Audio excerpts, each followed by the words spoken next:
Hey everyone, and welcome to the first episode of AI Sales Agent called Pitch AI. If you're a salesperson, you know the grind, hours wasted scrolling through LinkedIn, scraping websites, and writing the same cold email 50 times a day.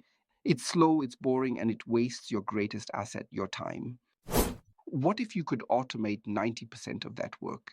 In this series, we're showing you the exact blueprint to build an AI sales agent that turns raw data into booked meetings. This is the workflow we'll be building step by step across this series. Part 2 is all about Agent 1, the prospector and researcher, which finds companies that match your ideal customer profile ICP. Then we move to Agent 2, the lead scorer and personalizer, which uses an LLM to craft a hyper-personalized pitch.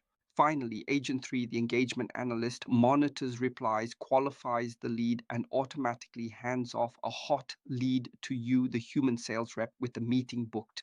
This isn't just theory, it's a complete working automation system. In this first video, we're setting the foundation by defining who the AI is looking for. This series is designed to level up your entire outbound workflow, so make sure you don't miss what's coming next. Please subscribe so you don't miss next parts and updates. Stay tuned, and I'll see you in part 2.